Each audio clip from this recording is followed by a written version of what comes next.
నమస్కారం సుఖీభవకు స్వాగతం। ఈ రోజు సుఖీభవలో పిల్లల్లో వాంతి ఎప్పుడు ప్రమాదం, నడకతో అల్జీమర్స్ కు విరుగుడు, ఇన్సులిన్ ను జీవితాంతం వాడాలా, కాళ్ళల్లో రక్తపు గడ్డలా, ఇంకా హెల్త్ టిప్। పిల్లలకు వాంతులు అవుతున్నాయంటే తల్లిదండ్రులకు ఒకటే కంగారుగా ఉంటుంది। ఫుడ్ పాయిజన్ అయిందేమోనని భయపడుతుంటారు। సాధారణంగా ఆహారం పడనప్పుడు లేదా అనారోగ్య సమస్యల వల్ల పిల్లల్లో వాంతులు అవుతుంటాయని చెబుతారు డాక్టర్లు। ఆహారపరమైన కారణాల వల్ల వాంతులు అవుతుంటే అవి సులభంగానే తగ్గిపోతాయి। అలా కాకుండా అనారోగ్య సమస్యల వల్ల వాంతులు అవుతుంటే మాత్రం వాటిని సీరియస్గా తీసుకోవాలి। వెంటనే డాక్టర్ని సంప్రదించి తగిన చికిత్స ఇప్పించాలి। పిల్లల్లో వాంతులు, వాటికి పరిష్కార మార్గాల గురించి ఇప్పుడు తెలుసుకుందాం।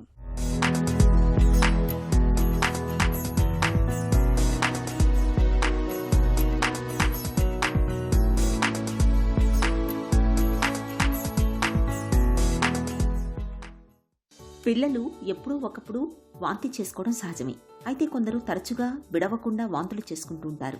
చిన్నపిల్లల్లో చాలా మందిలో ఎలాంటి ఆయాసం లేకుండా పాలు గొంతులోకి వచ్చేసి కొద్ది కొద్దిగా ముద్దలు ముద్దలుగా వాంతులు అవుతుంటాయి। ఇవేమీ ప్రమాదకరం కాదు, కానీ కాస్త దూరం వరకు చిమ్మినట్లు వాంతులు అవుతుంటే లోపల ఏదో సమస్య ఉందని అర్థం। పేగుల్లో ఏదైనా అడ్డంకి ఉన్నప్పుడు, పొట్టల్లో ఇన్ఫెక్షన్లు, కాలేయంలో సమస్యలు, మెదడులో ఒత్తిడి, ఎంజైమ్ల లోపాలు, అపెండిక్స్, వాపు ఇవన్నీ పిల్లల్లో వాంతుల్ని తెచ్చిపెట్టేవే। పిల్లల్లో తరచు వాంతులు అవుతున్నప్పుడు, రోజురోజుకి బరువు తగ్గిపోతున్నప్పుడు, దూరంగా చిమ్మినట్లు వాంతి అవుతున్నప్పుడు, వాంతులు ఆకుపచ్చ పసరు రంగులో ఉంటున్నప్పుడు, రక్తపు వాంతులు అవుతున్నప్పుడు ఆ పరిస్థితిని ప్రమాదకరంగా భావించాలని చెబుతారు డాక్టర్లు। పిల్లల్లో వాంతులు అంటే సహజంగా మనం ఓపీ ప్రాక్టీస్లో పిల్లల వాంతులు చాలా రెగ్యులర్గా చూస్తూ ఉంటాము। దానికి అనేక కారణాలు ఉంటాయి। చాలా వాటికి ఏంటంటే మనకి పిల్లల వాంతులు అనేది అంత కంగారు పడాల్సిన అవసరం ఉండదు। మోస్ట్ ఆఫ్ ద వామిటింగ్స్ ఏంటంటే వాంతులు ఏంటంటే కొంచెం గ్యాస్ట్రైటిస్ వల్ల, అలా లేదంటే పాలు ఎక్కువ తాగడం వల్ల, లేదంటే కొంచెం ఇన్ఫెక్షన్, పొట్ట ఇన్ఫెక్షన్ వల్ల అలా సహజంగా చూస్తుంటాము। సో పిల్లల వాంతులు రకాలు ఉంటాయండి। అంటే మనకి ప్రొజెక్టైల్, నాన్ ప్రొజెక్టైల్ అంటాము। ప్రొజెక్టైల్ అంటే ఏంటంటే బాగా దూరంగా ఒకేసారి ఫాస్ట్గా వాంతి చేయడం అనమాట। నాన్ ప్రొజెక్టైల్ అంటే కొంచెం నార్మల్గా మనకి ఉమ్ములాగా వస్తూ ఉన్నాం। సహజంగా చిన్నపిల్లలకి అయితే మనం నాన్ ప్రొజెక్టైల్ వామిటింగ్స్ అనేవి రెగ్యులర్గా కొంచెం ఓవర్ ఫీడ్ చేసినప్పుడు, సరిగ్గా బర్పింగ్ ఇవ్వనప్పుడు మనం చూస్తూనే ఉంటాము। బట్ కొన్ని విషయాలు ఏంటంటే పిల్లల వాంతులు అనేది మనం నెగ్లెక్ట్ చేయకూడదు। కొన్ని సర్జికల్ కాజెస్ ఉంటాయి, కొన్ని నాన్ సర్జికల్ కాజెస్ ఉంటాయి। అంటే సర్జరీ పరంగా ఇబ్బంది వల్ల అయ్యే వాంతులు అండ్ సర్జరీ కాకుండా కూడా ఇబ్బంది అయ్యే వాంతులు। అంటే నాన్ సర్జికల్ కాజెస్ వచ్చేసి మనకి జీఆర్డీ అంటాం। అంటే పుట్టిన పిల్లల్లో కొంచెం వయసు వచ్చే వరకు ఏంటంటే స్పింక్టర్ అనేది బాగా కొంచెం లూజ్గా ఉంటుంది। దానివల్ల ఏంటంటే రిఫ్లెక్సెస్ బాగా గ్యాస్ట్రోఇసోఫేజియల్ రిఫ్లెక్స్ వల్ల వాంతులు అవుతూ ఉంటాయి। అలా వాంతులు అయ్యి మనకి బరువు పెద్దగా ఇబ్బంది అవ్వట్లేదు, బరువు బాగానే పెరుగుతున్నా అంటే మనం దానికి అంత వరి అవ్వాల్సిన అవసరం లేదండి। అలా కాకుండా రెగ్యులర్గా డైలీ మెనీ టైమ్స్ వామిటింగ్ అవుతుంది, అది బరువు మీద ఎదుగుదల మీద ఇబ్బంది పెడుతుందంటే ఖచ్చితంగా దానికి మనం మెడికల్ పరంగా మనం దానికి ట్రీట్ చేసుకోవాలి। పిల్లలకు తరచూ వాంతులు అవుతున్నప్పుడు క్రమంగా ఒంట్లో నీటి శాతం తగ్గుతుంది। దీంతో కళ్ళు లోపలికి పోవటం, నాలుక పొడిబారటం, నీరసం, మూత్రం సరిగ్గా రాకపోవటం వంటి లక్షణాలు పొడసూపుతాయి। రక్తంలో ఎలక్ట్రోలైట్ల స్థాయిలు పడిపోతాయి। దీన్ని పట్టించుకోకపోతే ప్రాణాపాయ స్థితి కూడా ఉండొచ్చు। తరచుగా వాంతులు కావటం వల్ల అన్నవాహికలో సన్నటి పగుళ్లు ఏర్పడి వాంతితో పాటు రక్తం పడొచ్చు। మరీ చిన్నపిల్లల్లో ఊపిరితిత్తుల్లోకి వాంతి వెళ్లకుండా చూసే రక్షణ వ్యవస్థ సరిగ్గా ఉండదు। దీంతో కొంత వాంతి ఊపిరితిత్తుల్లోకి వెళ్లిపోవచ్చు। ఇది న్యూమోనియాకు దారితీస్తుంది। వీరిలో రక్తంలో ఆక్సిజన్ స్థాయిలు తగ్గిపోయి మూర్ఛ కూడా రావచ్చు। ఒక్కోసారి నిద్రలోనే వాంతి వచ్చి పిల్లలు హఠాత్తుగా చనిపోవచ్చు కూడా। అలాగే దీర్ఘకాలం వాంతులు వేధిస్తుంటే బరువు తగ్గిపోతుంది। జీర్ణాశయ రసాలు పైకి ఎగదన్నుకొని రావటం వల్ల దంతాలపైన ఉండే ఎనామిల్ పొరసేతిని దెబ్బతినొచ్చు। ఛాతీలో మంట, నోరు చేదుగా అనిపించడం వంటివి వేధించవచ్చు। ఐహెచ్పిఎస్ అని చెప్పేసి చూస్తూ ఉంటాం। అంటే ఐహెచ్పిఎస్ అంటే వచ్చేసి మనకి పాలు ఇచ్చిన తర్వాత ఒక గడ్డలాగా పొట్టలో మనకి పేగు మీద కనపడుతూ ఉంటుంది అన్నమాట। దానికి సింపుల్ ఆపరేషన్ ద్వారా మనం రిలీవ్ చేసుకోవచ్చు।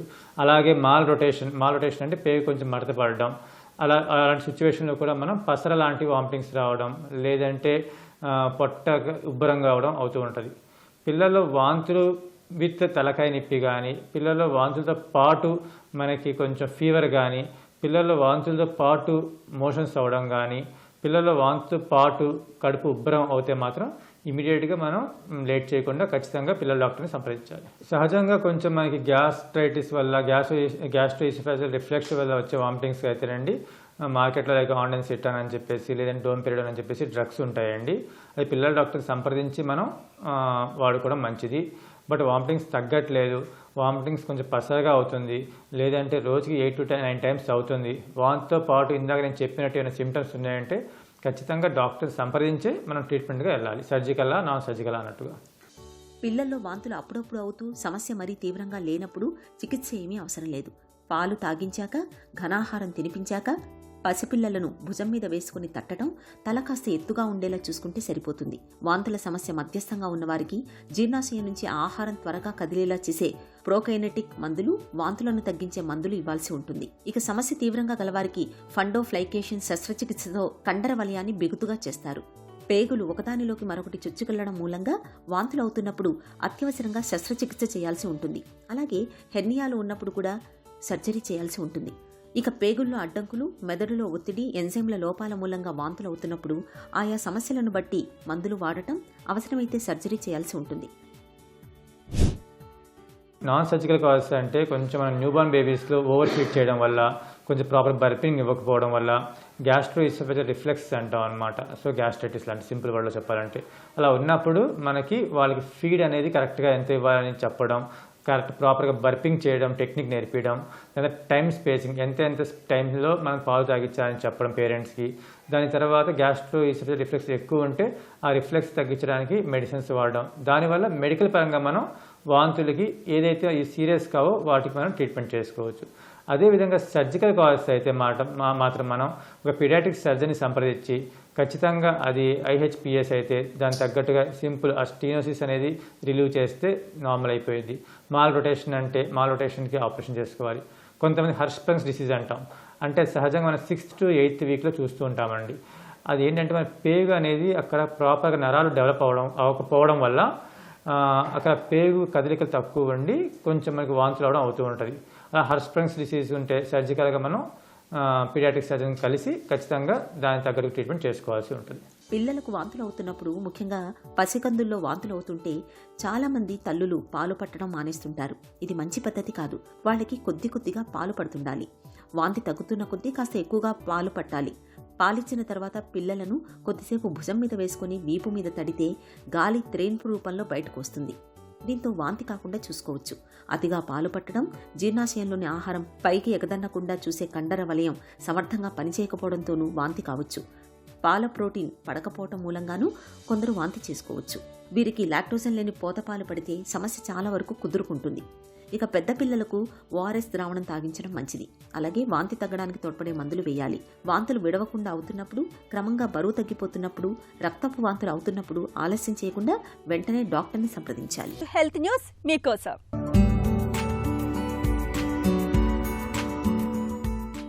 వయసు రీత్యా కలిగే జ్ఞాపక శక్తి క్షీణతను రోజుకు 5,000 అడుగులు వేస్తే 3 ఏళ్ల పాటు వాయిదా వేయొచ్చని అమెరికాలోని మాస్ జనరల్ విగ్రమ్ సంస్థకు చెందిన ఒక అధ్యయనంలో తేలింది. దైనందిన నడకలో భాగంగా రోజుకు 7,500 అడుగులు వేసే వ్యక్తుల మేధోక్షీణతను 7 ఏళ్ల పాటు వాయిదా వేసుకున్నట్లేనని ఈ అధ్యయన నివేదిక వెల్లడించింది. దాదాపు 300 మందిపై అధ్యయనం జరిపి ఈ నివేదికను వెలువరించారు. శారీరక శ్రమ లేకుండా జీవనం సాగించే వారి మెదళ్లలో హానికరమైన టావు అనే ప్రోటీన్ పేరుకుపోతుంటుంది. ఈ ప్రోటీన్ న్యూరాన్లను నాశనం చేసి అల్జీమర్స్ వ్యాధికి కారణమవుతుందని అధ్యయనకర్తలు పేర్కొంటున్నారు. మనిషి మేధో కార్యకలాపాలను ధ్వంసం చేసే అల్జీమర్స్ అంకురార్పణకు జీవనశైలికి సంబంధించిన అంశాలే ప్రధాన కారణం. ప్రారంభ దశలో జీవనశైలిలో మార్పులు చేసుకుంటే అల్జీమర్స్ వ్యాధి లక్షణాలు నిలువరించవచ్చునని పరిశోధకులు పేర్కొంటున్నారు. అల్జీమర్స్ వయసు మీరే కొద్దీ ముదిరే మేధో సంబంధ వ్యాధి. ఈ వ్యాధి సంక్రమించిన వ్యక్తుల జ్ఞాపక శక్తి, సంభాషణ సామర్థ్యం, ఆలోచన శక్తి క్రమంగా క్షీణించిపోయి కాలక్రమంలో దైనందిన కార్యకలాపాలు కూడా కష్టసాధ్యం అవుతాయి. తాజా అధ్యయనంలో భాగంగా 50 నుంచి 90 ఏళ్ల మధ్య వయసు కలిగిన 296 మందిపై అధ్యయనం జరిపారు. హార్వర్డ్ ఏజింగ్ బ్రెయిన్ స్టడీ పేరుతో నిర్వహించిన ఈ అధ్యయనంలో పాల్గొన్న వ్యక్తులందరూ ప్రారంభ దశలో మేధోక్షీణతతో బాధపడుతున్నారు. పాల్గొన్న వ్యక్తులందరికీ పొజిట్రాన్ ఎమిషన్ టోమోగ్రఫీ పీఈటీ ద్వారా బ్రెయిన్ స్కాన్ చేసి వారి మెదడులో పేరుకుపోయిన ప్రోటీన్ మోతాదును లెక్కించారు. శారీరక శ్రమ ఎక్కువగా చేసిన వారి మెదళ్లలో అబులాయిడ్ సంబంధ టావు ప్రోటీన్ తక్కువగా ఏర్పడి ఉన్నట్లు పరిశోధకులు గుర్తించారు. అంటే అలాంటి వారిలో మేధోక్షీణత తక్కువగా ఉంటుందని, వారిలో టావు ప్రోటీన్లు పోగుపడడం తక్కువగా ఉందని పరిశోధకులు వెల్లడిస్తున్నారు. షుగర్ బారిన పడ్డాక ఇక దాన్ని జీవితాంతం అదుపులో ఉంచుకోవడమే కానీ ఇంతవరకు శాశ్వత చికిత్స అంటూ ఏదీ లేదు. రక్తంలో గ్లూకోజ్ను అదుపులో ఉంచడానికి మందులు లేదా ఇన్సులిన్ను నిత్యం వాడాల్సి ఉంటుంది. అయితే మందుల విషయం ఎలా ఉన్నా ఇన్సులిన్ వాడకడం విషయానికి వచ్చేసరికి మనలో చాలా మందికి పెద్ద అనుమానం పట్టుకుంటూ ఉంటుంది. ఒకసారి ఇన్సులిన్ను మొదలు పెడితే ఇక జీవితాంతం ఇన్సులిన్నే వాడాల్సి ఉంటుందని బలంగా నమ్ముతుంటారు. మరి ఈ నమ్మకంలో నిజమెంత? ఒకసారి ఇన్సులిన్ను మొదలు పెడితే జీవితాంతం వాడాల్సి ఉంటుందా? ఆసక్తికరమైన ఈ విషయం గురించి డాక్టర్ ఏం చెబుతున్నారో ఇప్పుడు విందాం. ఇన్సులిన్ అనేటువంటి హార్మోను మనం శాశ్వతంగా వాడేది చిన్నపిల్లల్లో వాడతాం. అంటే దాదాపు 10-15 సంవత్సరాల లోపు డయాబెటీస్ వచ్చిన వాళ్ళు దాదాపు చాలామంది టైప్ 1 డయాబెటీస్ అంటాం. అంటే వాళ్ళందరిలో ఏంటంటే శరీరంలో మన ప్యాంక్రియాస్ క్లోమ గ్రంథిలోంచి ఇన్సులిన్ తయారవట్లేదు అనమాట. ఇన్సులిన్ ఉత్పత్తి లేదు కాబట్టి వాళ్ళకి బయట నుంచి ఇన్సులిన్ ఇస్తాం. ఇది శాశ్వతమైన విషయం. అంటే వాళ్ళకి ప్రతిరోజు 2 సార్లు కానీ 4 సార్లు కానీ 3 సార్లు కానీ ఇన్సులిన్ ఇంజెక్షన్ రూపంలో ఇవ్వాల్సి ఉంటుంది. ఇది కాకుండా 25 సంవత్సరాల తర్వాత డయాబెటీస్ మొదలైన టైప్ 2 డయాబెటీస్ వాళ్ళకి అప్పుడప్పుడు వాళ్ళకు కూడా ఇన్సులిన్ ఇస్తాం, కానీ శాశ్వతంగా ఇవ్వాల్సిన అవసరం ఉండదు. టైప్ 2 డయాబెటీస్ ఉందా లేదా తెలుసుకోవడానికి వాళ్ళ శరీరంలో C-పెప్టైడ్ అనేటువంటి పరీక్ష చేస్తా. అంటే వాళ్ళ శరీరంలో ఉన్నటువంటి ప్యాంక్రియాస్ గ్రంథిలో ఇన్సులిన్ ఎంతవరకు ఉత్పత్తి అవుతుందో తెలుసుకోవడానికి C-పెప్టైడ్ అనేటువంటి రక్త పరీక్ష చేసుకుని ఒకవేళ C-పెప్టైడ్ బాగున్నట్లయితే వాళ్ళకి ఇన్సులిన్ ఇంజెక్షన్ ఇవ్వాల్సిన అవసరం లేదు. ఒకవేళ C-పెప్టైడ్ తక్కువగా ఉందనుకోండి వాళ్ళకి ఇన్సులిన్ ఇంజెక్షన్ ఇవ్వాలి. ఎంతకాలం ఇవ్వాలన్నది ఆ C-పెప్టైడ్ యొక్క వాల్యూ మీద, దాని యొక్క విలువ మీద ఆధారపడి ఉంటుందన్నమాట. ఇది టైప్ 2 డయాబెటీస్ వాళ్ళలో, అంటే 25 ఏళ్ళు పైబడిన వాళ్ళలో మొట్టమొదటిసారిగా డయాబెటీస్ వచ్చినట్లయితే వాళ్ళ శరీరంలో రక్తంలో ఇన్సులిన్ ఎంతవరకు వస్తుందన్న విషయాన్ని తెలుసుకుని దానికి ఆధారంగా మనం బయట నుంచి ఇన్సులిన్ ఇవ్వాల్సి వస్తుంది. అలాంటి వాళ్ళకి ఏం చేస్తామంటే ప్రతి 3 నెలలకి మనం మళ్ళీ దాన్ని రివ్యూ చేసుకుంటాం. అంటే ప్రతి 3 నెలలకి వాళ్ళ శరీరంలో రక్తంలో గ్లూకోజ్ తగ్గిందా లేదా, లేదా 3 నెలల తర్వాత HbA1c హిమోగ్లోబిన్ A1c తగ్గిందా లేదా, ఇలాంటివి చూసుకుని దాని ఆధారంగా డాక్టర్లు 3 నెలలు పోయిన తర్వాత మళ్ళీ ఇన్సులిన్ మానేసి ట్యాబ్లెట్లు వేసుకోమంటారు అనమాట. శాశ్వతంగా వేసుకోమని ఏం చెప్పరు, కానీ కొన్ని సందర్భాల్లో డయాబెటీస్ 10 సంవత్సరాల కన్నా ఎక్కువగా ఉన్నా, లేదా వాళ్ళ వయసు 65 సంవత్సరాల కన్నా ఎక్కువగా ఉన్నా, లేదా వాళ్ళ రక్తంలో గ్లూకోజ్ ఉదయం పరగడుపున 250 కన్నా ఎక్కువగా ఉన్నా, తిన్న తర్వాత 500 కన్నా ఎక్కువగా ఉన్నా, HbA1c అనే పరీక్ష 9% కన్నా ఎక్కువగా ఉన్నా, లేదా వాళ్ళకి ఏదైనటువంటి రక్తనాళాలకు సంబంధించిన సమస్యలు గుండెలో కానీ, మెదడులో కానీ, మూత్రపిండంలో కానీ, కళ్ళల్లో కానీ ఉన్నట్లయితే వాళ్ళు శాశ్వతంగా ఇన్సులిన్ వేసుకోమని చెప్తారు. రక్తనాళాల్లో కొవ్వుగడ్డలు అడ్డం పడితే గుండెపోటు ప్రమాదం ముంచుకొస్తుంది. ఏకంగా ప్రాణమే ప్రమాదంలో పడుతుంది. అచ్చంగా ఇలాంటిదే మరొక సమస్య ఉంది. దాని పేరు DVT, డీప్ వెయిన్ థ్రాంబోసిస్ గా పిలిచే ఈ సమస్యలో రక్తనాళాల్లో కొవ్వు గడ్డలకు బదులుగా ప్రాణాధారమైన రక్తమే గడ్డలుగా మారి అడ్డుపడుతూ ఉంటుంది. కాళ్లలోని రక్తనాళాల్లో ఎక్కువగా కనిపించే ఇలాంటి రక్తపు గడ్డలు ఒక్కోసారి ఊపిరితిత్తుల్లో కూడా చేరి ప్రాణాపాయ పరిస్థితుల్ని తెచ్చిపెడుతుంటాయి. ప్రాణాల్ని ప్రమాదంలోకి నెట్టే DVT జబ్బు అసలు ఎందుకు వస్తుందో, దీనికి ఎలాంటి చికిత్స అవసరం అవుతుందో డాక్టర్ని అడిగి ఇప్పుడు తెలుసుకుందాం.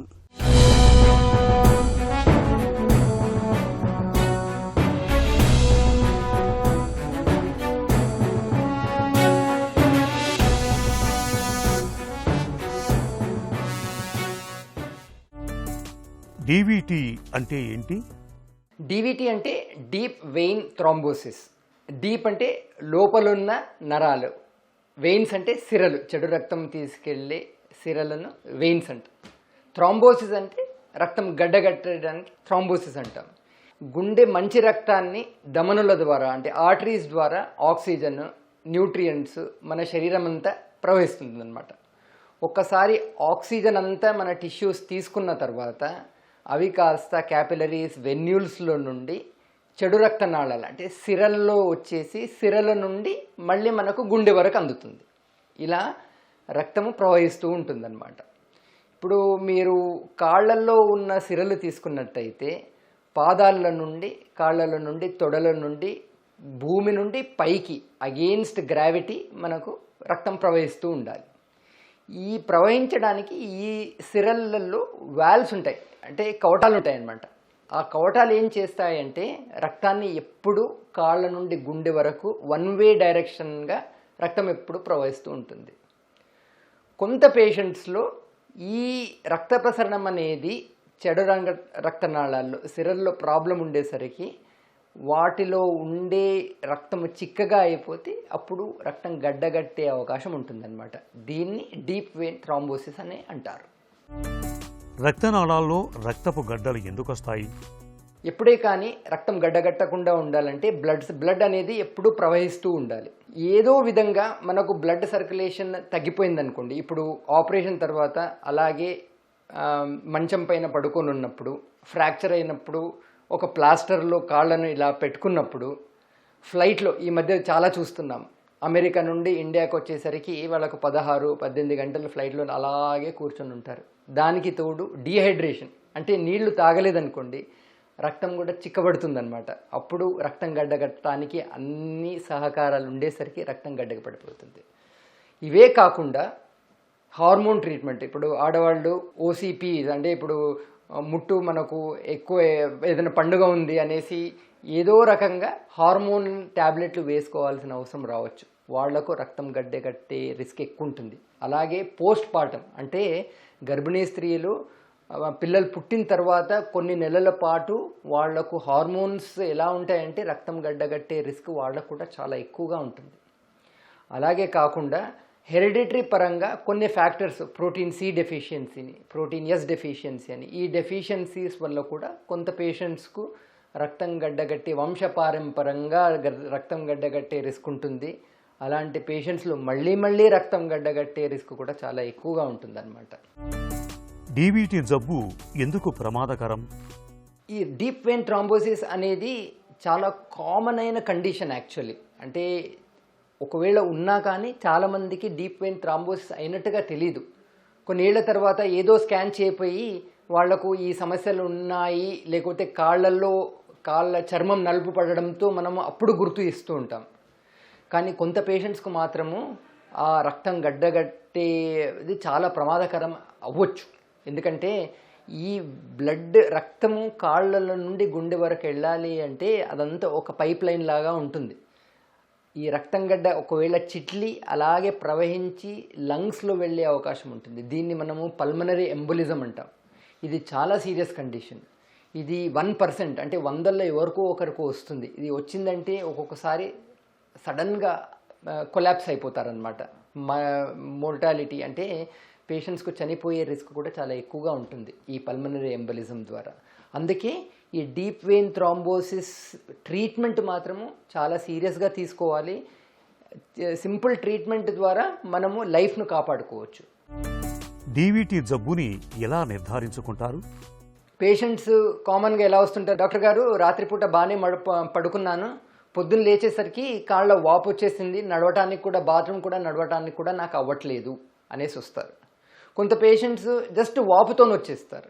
ఈ పేషెంట్స్కు జాగ్రత్తగా హిస్టరీ తీసుకొని వాళ్ళకి ఎందుకు వచ్చింది, ఏదైనా ఫ్లైట్ ట్రావెల్ ఉండిందా, ఏం ప్రాబ్లం ఉందో తెలుసుకున్న తర్వాత ఒక డాప్లర్ వీనస్ స్కాన్ అనేసి ఉంటుంది. డాప్లర్ స్కాన్ ద్వారా మనకు ఈ రక్తనాళాల్లో క్లాట్ అనేది మనము నిర్ధారణగా తీసుకోవచ్చు. సింపుల్ టెస్ట్, డాప్లర్ స్కాన్, ఏమి పెయిన్ ఉండదు, చాలా తొందరగా అవుతుంది, 100% యాక్యురసీ కూడా ఉంటుంది దీని ద్వారా. కాళ్లల్లో రక్తపు గడ్డలకు చికిత్స ఎలా ఉంటుంది? రక్తగడ్డలు కాఫ్ మజిల్స్లోనే ఉన్నట్టు అయితే వాళ్లకు రక్తం పల్చపడే ఇంజెక్షన్స్లు కానివ్వండి, ట్యాబ్లెట్స్ కానివ్వండి ప్రిస్క్రైబ్ చేయడం జరుగుతుంది. అలాగే వాళ్లకు స్టాకింగ్స్ అనేది ప్రిస్క్రైబ్ చేస్తాం. నేను మెడికల్ స్టూడెంట్గా ఉండేటప్పుడు వాళ్లకు ఇమ్మొబిలైజేషన్ అంటే మంచం పైనే ఉండాలి, కదలొద్దు అని చెప్పేవాళ్ళం. ఇప్పుడు అలాంటిది ఏం లేదు. ఇప్పుడు మనం ఈ ట్యాబ్లెట్స్, స్టాకింగ్స్ ద్వారా పేషెంట్స్ యూజువల్గా వాళ్ళ పనులు వాళ్ళు చేసుకోవచ్చు.